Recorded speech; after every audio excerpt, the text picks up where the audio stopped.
Hi friends, welcome to VVM channel. இன்றைக்கி நம்ம சேனலில் காடை ஃப்ரை எப்படி பண்ணலான்னு பார்க்கலாம். ரொம்ப ஈஸியாக பண்ணிடலாம். வாங்க எப்படி செய்யலான்னு பார்ப்போம். இப்போது காடை ஃப்ரை செய்கிறது எப்படின்னு பார்க்குறதுக்கு முன்னாடி இந்த வீடியோவை பாருங்கள். This video sponsored by mod shopping. ஆன்லைனில் பர்ச்சேஸ் பண்ண விருப்பம் உள்ளவங்க பை மோட்டை யூஸ் பண்ணியும் பர்ச்சேஸ் பண்ணலாம். பொருள்கள் தரமாக கிடைக்கி நல்ல விலை குறைவாகவும் இருக்குது. இதற்கான லிங்கு டிஸ்கிரிப்ஷனில் கொடுத்துருக்கேன், செக் பண்ணிக்கோங்க. நீங்கள் இப்போ தான் இந்த வீடியோ ஃபஸ்ட் டைம் பார்க்குறீங்கன்னா விவிஎம் சேனலுக்கு சப்ஸ்கிரைப் பண்ணிக்கோங்க. கூடவே பெல் பட்டனை கிளிக் பண்ணிக்கோங்க. அப்போ தான் நாங்கள் போடுற வீடியோ உங்களுக்கு உடனுக்குடனே வரும். வாங்க இப்போ நம்ம வீடியோக்குள்ளே போகலாம். இன்றைக்கி நம்ம காடை ஃப்ரை செய்கிறதுக்கு 2 காடையில் உள்ள லெக் பீஸ் மட்டும் எடுத்துருக்கேன். இது நல்லா கழுவி சுத்தம் பண்ணி எடுத்து வச்சுப்போம். இப்போ இதுக்கு ஒரு மசாலா அரைக்கணும். அதுக்கு கொஞ்சமாக கொத்தமல்லி இலை, கொஞ்சமாக புதினா இலை, கொஞ்சமாக தான் எடுத்துருக்கேன். அதை ஒரு மிக்ஸி ஜாரில் சேர்த்துக்கலாம். இது கூட 1/2 டீஸ்பூன் சீரகம், 1/4 டீஸ்பூன் கசகசா,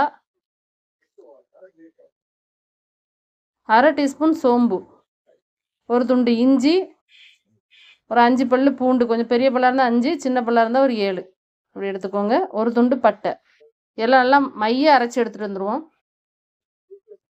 இப்போது இந்த பேஸ்ட்டை நம்ம இந்த காடையோடு சேர்த்துக்க போகிறோம். கரெக்டாக 2 டீஸ்பூன் தான் சேர்த்துருக்கேன்.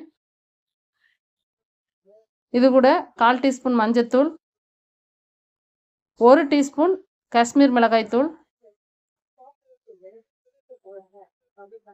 1/2 டீஸ்பூன் கரம் மசாலா, தேவைக்கேற்ப உப்பு,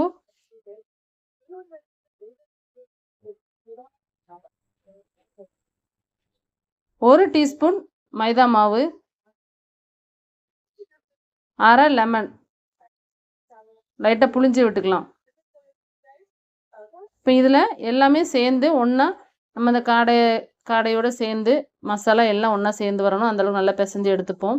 இப்போ பாருங்கள், எல்லாம் நல்லா பிசைஞ்சு எடுத்துச்சு. இது இப்போ ஒரு 1/2 மணி நேரம் நல்லா ஊறட்டும். அப்படியே வச்சுருங்க. இனிமேல் இதில் எதுவுமே நம்ம டிஸ்டர்ப் பண்ண வேண்டாம். அப்படியே இருக்கட்டும். ஒரு 1/2 மணி நேரம் ஊறட்டும். இப்போ நம்ம காடை ஃப்ரை செய்ய ஆரம்பிச்சிடலாம். அதுக்கு ஒரு கடாயில் எண்ணெய் சேர்த்துக்கலாம். நானே கடலெண்ணெய் சேர்த்துருக்கேன். எண்ணெய் நல்லா சூடாயிடுச்சு. இப்போ நம்ம இருக்கிற ஒவ்வொரு பீஸையும் இதில் போட்டு எடுத்துக்கலாம். எண்ணெய் ரொம்ப சூடாயிராமல் அடுப்பை மிதமான தீயில வச்சுக்கோங்க. ஹை ஃப்ளேமில் இருந்துச்சுன்னா சீக்கிரத்தில் வெளியில் கரிஞ்சிரும், ஆனால் உள்ளே வேகாது. இப்போ பாருங்க, ஒரு பக்கம் ஓரளவு வெந்துருச்சு. இப்போ 2ஆவது பக்கம் திருப்பி போட்டுக்கலாம்.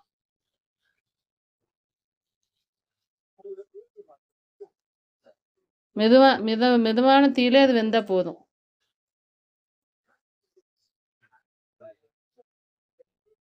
இப்போ நல்லா 2 பக்கமும் வெந்து வந்துருச்சு.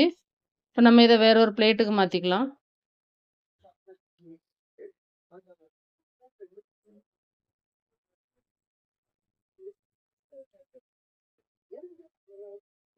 நல்லா ப்ரௌன் கலரில் இருக்குது. சூப்பராக தயாராகிடுச்சு. இப்போ மீதி இருக்க 2 பீஸும் இதில் நம்ம போட்டுக்கலாம்.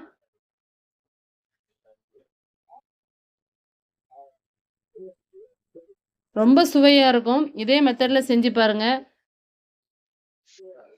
உண்மையிலே ரொம்ப அருமையாக இருந்தது. இப்போ 2வது இதுவுமே நல்லா ரெடி ஆகிடுச்சு. உண்மையிலே ரொம்ப அருமையாக இருந்தது. உங்கள் வீட்டில் எல்லா குழந்தைகளுக்கு இதை செஞ்சு கொடுங்க. காடை நம்ம சிக்கன் சாப்பிட்றத விட காடை வாங்கி சாப்பிட்றது ரொம்ப நல்லது. இதை ட்ரை பண்ணி பாருங்கள் ஃப்ரெண்ட்ஸ். இந்த வீடியோ பிடிச்சிருந்தா விவிஎம் சேனலுக்கு சப்ஸ்கிரைப் பண்ணிக்கோங்க. கூடவே லைக் பண்ணிவிட்டு பாருங்கள். தேங்க்யூ.